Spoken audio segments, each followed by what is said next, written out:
મિત્રો, આજે આપણે જોઈશું પોએમ 3 ગ્રોવિંગ. ગ્રોવિંગનો ગુજરાતી મીનિંગ કહી શકાય યુવાનીના ઉંમરે. I am living now to slay the foe, fight the battle high and low. તો ટુ સ્લે એટલે નાવ પર વિજય મેળવવો, ફો એટલે મુશ્કેલીઓ, બેટલ એટલે યુદ્ધ. હવે હું જીવનના મોટા અને નાના યુદ્ધ ખેલવા અને મુશ્કેલીઓ પર વિજય મેળવવા જઈ રહ્યો છું. I am living, mother hear me go. માં, મને સાંભળ, હું જઈ રહ્યો છું. Please wish me luck today.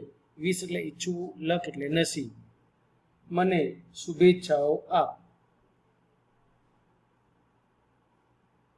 I have grown my wings, I want to fly. મારે પાંખો ફૂટી છે અને હું ઉડવા માંગુ છું.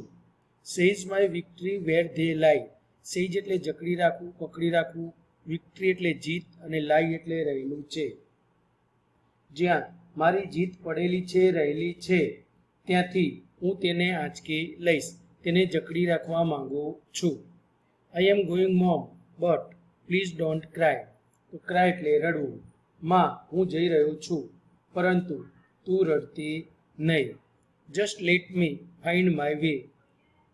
તો ફાઇન્ડ એટલે શોધવું, વે એટલે માર્ગ, રસ્તો. મને મારો રસ્તો શોધી લેવા દે. I want to see, touch and hear. Through there are dangers, there are fear. Want એટલે ઈચ્છવું, ટચ એટલે સ્પર્શ કરવો, અડકવું, હિયર એટલે સાંભળવું, ડેન્જર એટલે ભય અને ફિયર એટલે ડર. જો કે જોખમો છે, ભય છે, છતાં મારે તેને જોવા છે, સ્પર્શ કરવા છે અને સાંભળવા છે.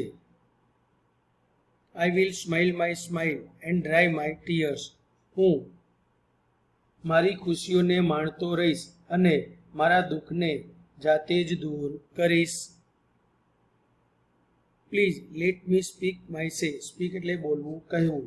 કૃપા કરીને મારે જે કહેવું છે તે મને કહેવા દે. I am off my to find my world, my dream, carve my niche, sew my seams. તો અહીંયા આપણને આપેલું છે વર્લ્ડ એટલે વિશ્વ, દુનિયા, ડ્રીમ એટલે સ્વપ્ન, કાર્વે એટલે બનાવવું, નીચ એટલે જગ્યા. મારું વિશ્વ શોધવા, મારા સ્વપ્નો સાકાર કરવા અને મારું સ્થાન ડંકારવા કે નક્કી કરવા, અને હું મારી જાતને ઘડવા નીકળ્યો છું. Remember, as I sail my stream, I will love all the way. Remember એટલે યાદ રાખવું, સેલ એટલે મુસાફરી કરવી. યાદ રાખ, મારી આ મુસાફરીમાં હું હંમેશા તને ચાહતો રહીશ.